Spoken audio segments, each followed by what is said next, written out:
Welcome back, everybody. Derrick Soo, your East Oakland advocate. Well, in our last episode, I showed you a couple of escape techniques. Well, today I'm going to talk about the actual battle, the setup, and to know how to know when you are in danger and when you should counter ambush or do a first strike. In a case that wasn't that long ago, it was 2015.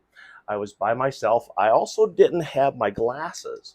In fact, my glasses the frame had broken, and so I was visually impaired. I'm very nearsighted, and so I don't see things really well unless they're very close to me.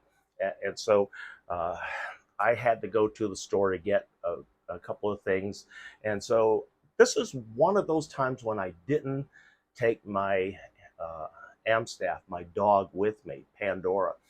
Normally, she accompanied me. She was alive and with me and accompanied me everywhere until 2016. And after in 2016, I ended up having to put her down because of age. But back to the lesson.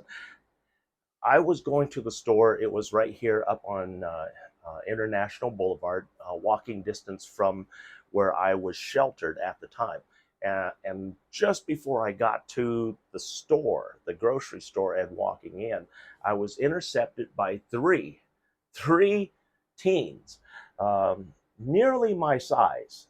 And suddenly they just appeared out of nowhere. And how you know you're in danger is that all three have now surrounded you. I had one right here on the side.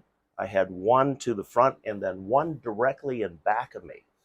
I didn't feel that they had weapons, and here was the clue. As soon as they had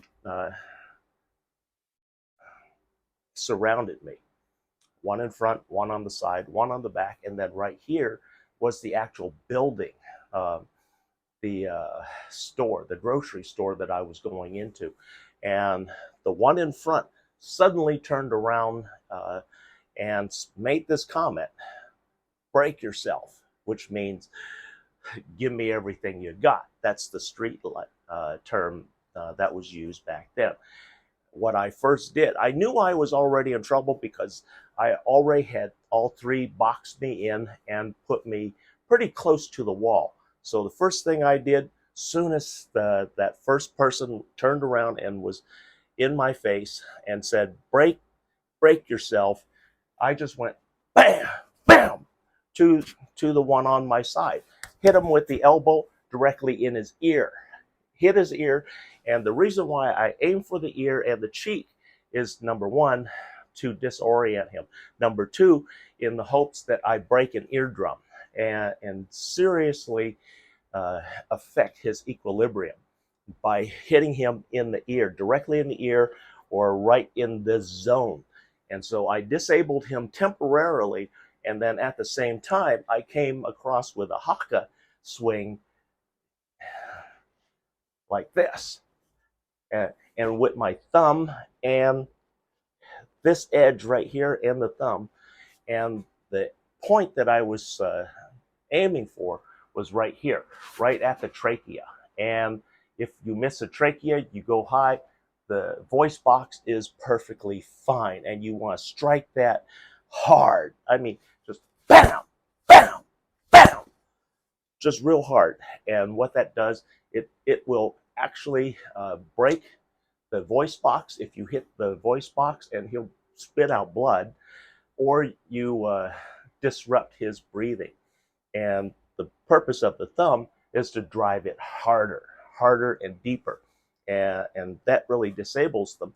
But at the same time that I was doing that and I disabled him, I grabbed him by the shirt and then come around with this arm with a second haka swing and take him by the belt and then threw him directly into the person that was behind me. All kids. I took a non-lethal version because I didn't see a weapon. If I had seen a weapon, the building would have been my backstop and where they would have ended up, because what I would have done with each of those individuals was grab them and then slam them head first to break their neck up against the wall. And then at the very least, because it was a stucco-sided building, it's going to really tear their skin and flesh on impact. And so rather than kill them or seriously injure them, I used just 2 big Haka swings, and that took care of them. That took them out of commission. Also, it sent them running, and so that's how I got out of that. That was a real simple case where there was no weapon involved, but they made the threat. And so with that, as soon as he made that threat, bang, with the elbow right to the ear, right to the ear.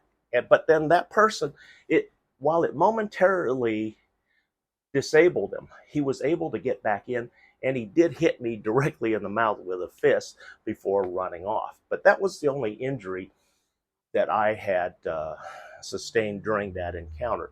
Also, I had filed a police report. This was back in 2015 about the incident, but the 3 teens were never captured or anything. It would be very difficult to identify them because I didn't have very good vision. I could tell what clothing they wore, and I could tell the police officers what injuries that I inflicted on them, but that was it. And then another time, this was during a period where I was camp management. I oversaw 77th Ave community, and we had a group of criminals that had infiltrated our camp. There were 17 that would come in at night, but there were three criminals that had taken over a shelter. They literally threatened injury and harm to the resident. I tried to talk with the resident to file a police report, and then once the police report would have been filed, I would have been able to take action without having action coming back on me. But that didn't happen. That person allowed those people to stay there, and it was a problem. And so they wanted to take over the camp. They knew they had to get by me, and so they knew about my gun on my hip because I'm a federal firearms license carrier. I am federal, not state, not county. So my federal license allows me the full-time carry, and it allows me a carry in a lot of places that most CCWs cannot carry.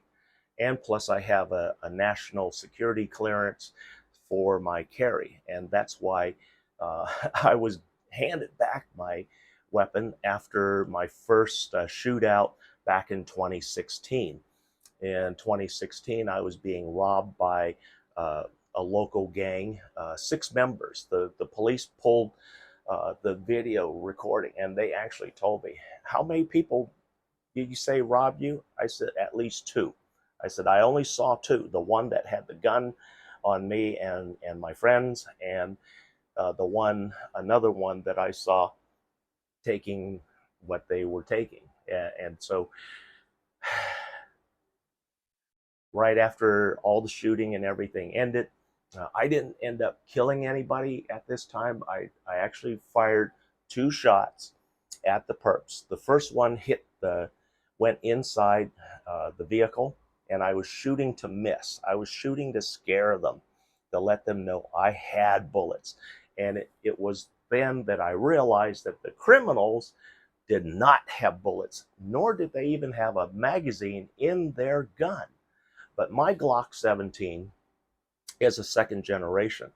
And the reason why I like certain guns, because some of you have been asking, well, what's one of the best guns? Well, for me, I carried for a number of years.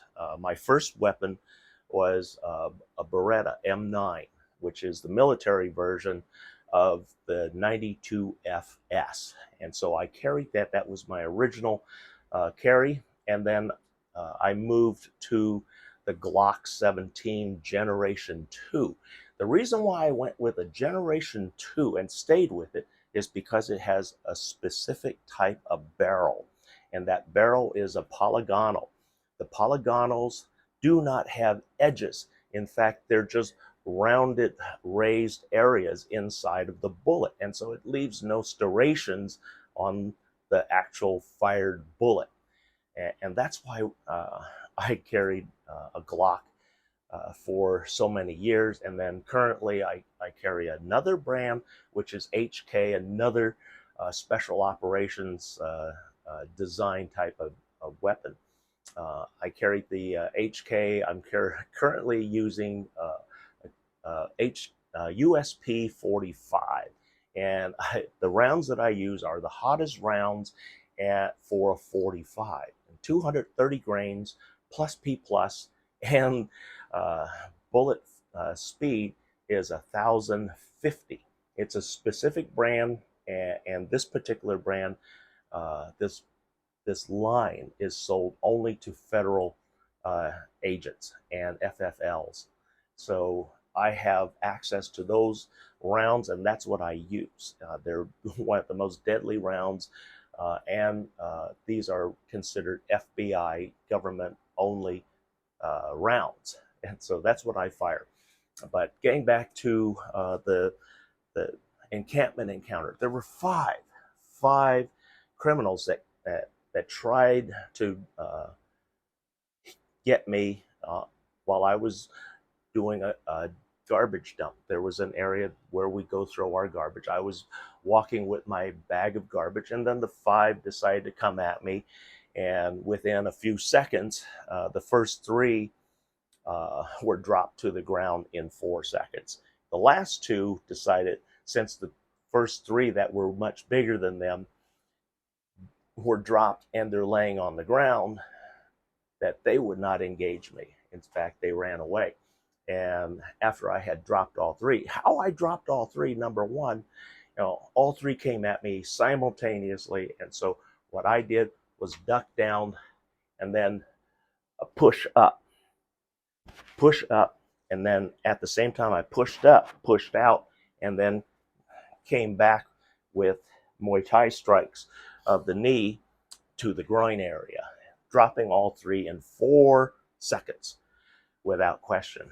And so after that encounter, and that one wasn't that long ago, I believe that one was about 2018, 2019, because that's when I had the criminals really active, trying to take over my camp and also trying to murder me in many different ways, which they had no opportunity. I gave them no opportunity in this, and in fact, the damage that I did to those first three, they never came back, and they also figured out that I knew enough that I was more dangerous to them than they were to me.